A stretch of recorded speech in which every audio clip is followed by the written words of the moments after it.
Okay, let's try this again. Bismillahirrahmanirrahim. It's for the 5 millionth take. Really just go through with it. Hello everyone, welcome back to another episode of IZZY Does It with me, Iskandar Karim. This week I want to talk about syukur-syukur saja culture. The reason why I want to talk about this is because growing up, I always hear this being said to me whenever I suggest an improvement to anything. Whether it be our living room or kitchen, my mom would always tell me to bersyukur. Baik lagi ada daripada nada, or something like that.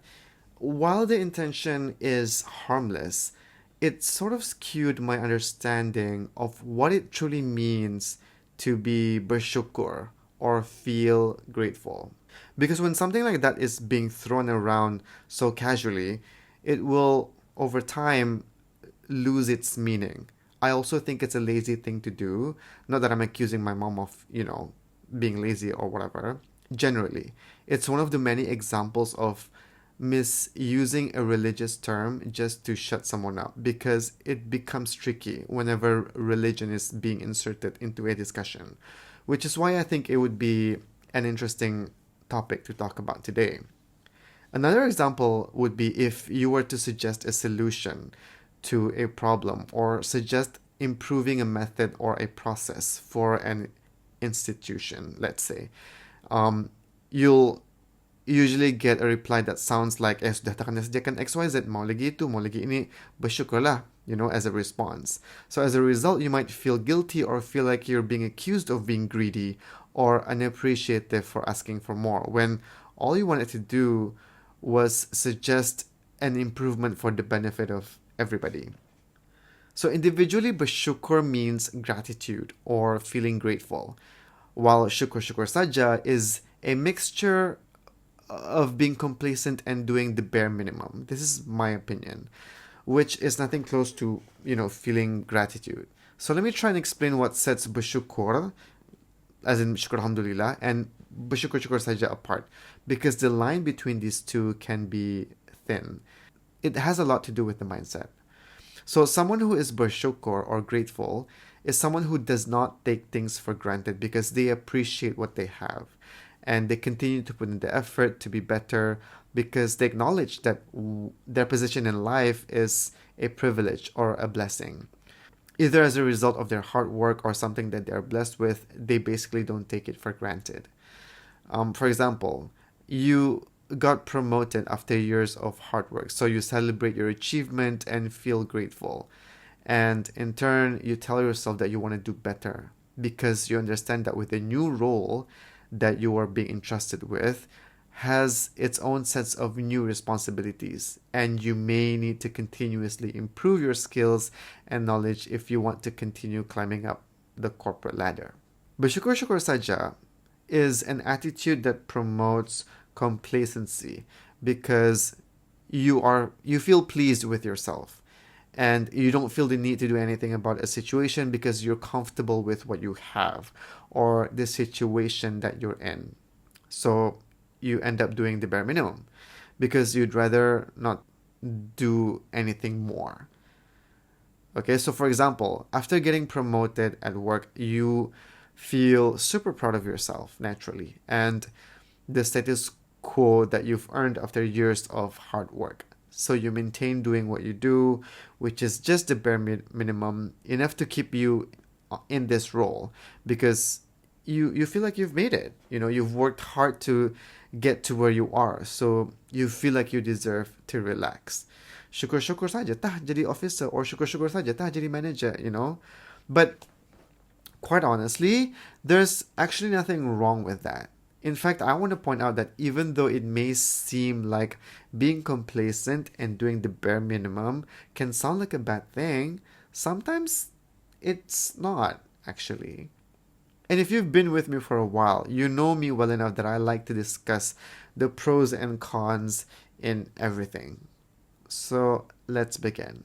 We can start with the pros of being complacent or bersyukur-syukur saja, or when it's actually okay to feel complacent or doing the bare minimum. The attitude of bersyukur-syukur saja It avoids stress and saves so much energy. It's honestly way easier to maintain a status quo than taking up challenges and risks. So many people opt for the comfort and security of what they are familiar with instead of taking a leap into the unknown, which is natural. And this can be appealing when it comes to work or personal relationships. If you're happy with your job and your relationship is stable, then you don't have anything to worry about. You can just be happy and relax.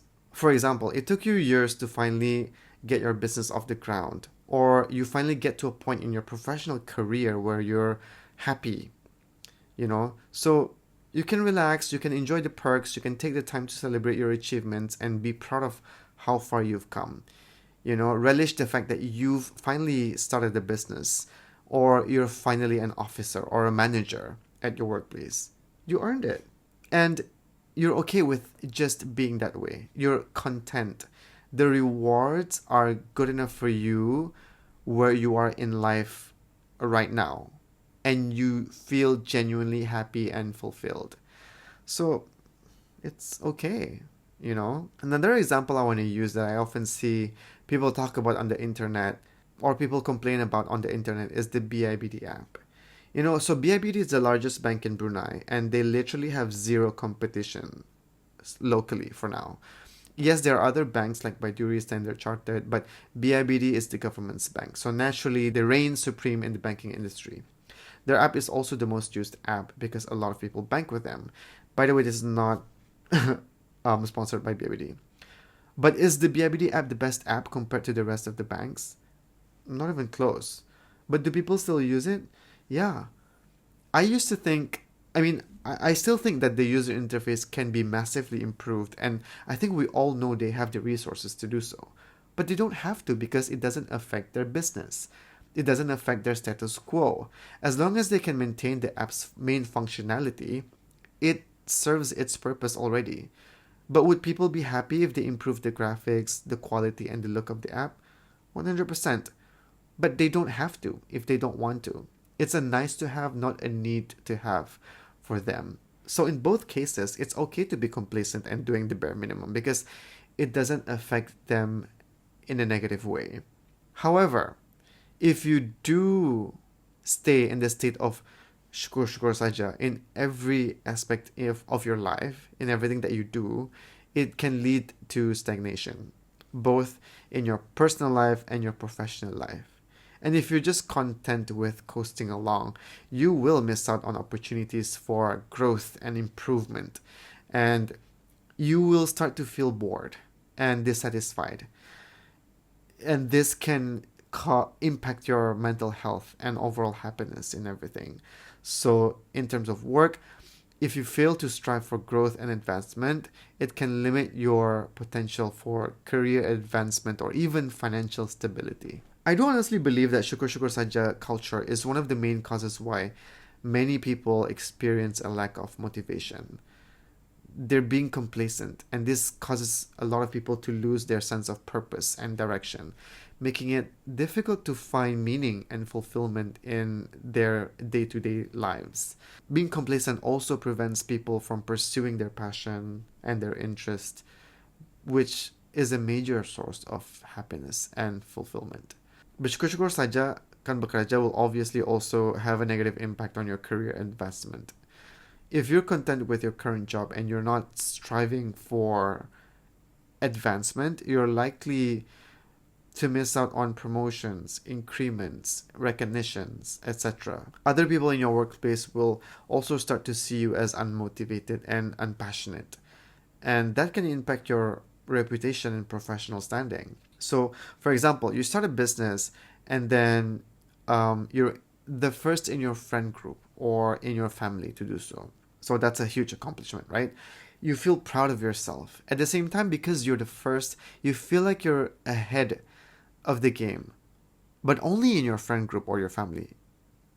When in reality, a lot of people start businesses, but because of the way you view yourself, by only looking inwards, you think that you've already made it.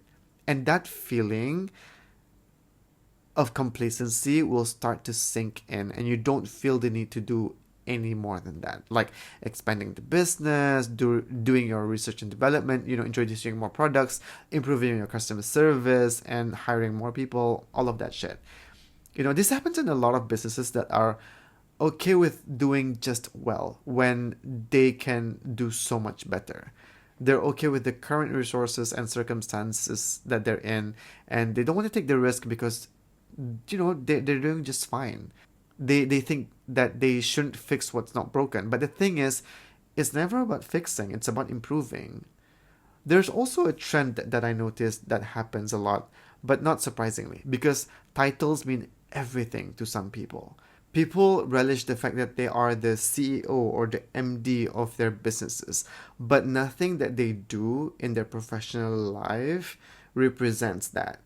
They're just happily holding on the title for everyone to see, but not even doing or putting in the work. They enjoy wearing their uniform more than exercising their duties and responsibilities, resulting in frustrations from people who work under them, expecting some form of leadership. It's not cool, and people aren't stupid. For me personally, what a person does is more important than the title that they hold. The qualities they uphold and their actions mean more than having an executive title, which, let's be real, honestly, it sounds fancy, but banarnya kulijo saja. And I'm not shaming coolies, mad respect to them. They're hardworking people, unsung heroes. But you get what I'm saying.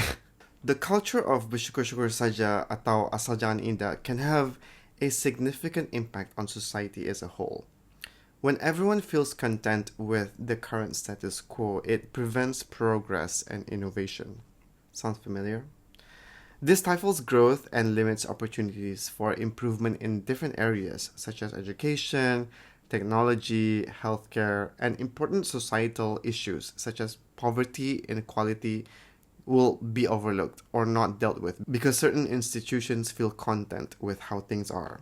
When it comes to personal relationships, there are also people out there who seek out romantic relationships just because, saja kan mau be in a relationship, or people who settle being in a partnership because they feel content. But a lot of people don't understand that feeling content doesn't equate to happiness sometimes. Feeling content in any form of relationship impacts the quality and longevity of the relationship. If you're resilient in staying together, then it will affect your state of happiness and will make you into a bitter person in the long run without you even knowing it. Because, when people in the relationship stop putting in the effort to maintain the quality of the relationship, it leads to a lack of communication, intimacy, and excitement. And that can result in you feeling bored and dissatisfied with your partner, which naturally, if things don't change, will eventually cause the relationship to deteriorate. Moreover, I feel like people who saja kan bersyukur-syukur saja stay together just because they've been together for too long will not feel the need to address or resolve any issues in the relationship, leading up to a buildup of unresolved conflicts and resentment. And if they don't project that to each other, then people around them become unwilling targets. In my opinion, telling someone to bersyukur saja is, again, lazy, and it encourages them to settle if you don't take the time to provide the proper context to them of why you're telling them to bersyukur. What I mean by lazy is that because you don't have anything to say or you don't know what to say, bersyukur saja becomes the default answer. And it's no one's fault. I'm not trying to blame anybody. But I guess now going forward, be intentional in what you tell people. You can be like, hey, you've come this far, so that's something to be grateful for. You can celebrate this achievement because you deserve it. But after that, continue putting in the work so that you can continue to improve and grow. Unless you're okay with where you are. Depends on what the end goal is. But the fear of change, the fear of responsibility, and feeling that settling is much more comfortable is short-term assurance and short-term gratitude also. That will force you into being complacent. saying like, "Ba okay lah, at least ako the business sudah," or don't fix what in broke, is a toxic mindset to have. So yeah. Well, there's no denying that asal jangan indah has its benefits and drawbacks. It's still important to strike a sweet balance between comfort and growth. I think it's very important to find ways to stay motivated and engaged both in our personal and professional lives. But at the same time, jangan jo take it to the extreme by feeling like you always have to be on your feet and live like there's no tomorrow sampai you feel burnt out. Relax lah jua. Because for me, like whenever I have a busy day, I go to the gym. Syukur-syukur saja lah kan ke gym. At least I show up and do the work. So that's one of the few instances that being complacent and doing the bare minimum is okay. Um, that's all I have for today. Thank you so much for listening. I really appreciate it. And until next time, Assalamualaikum. Bye.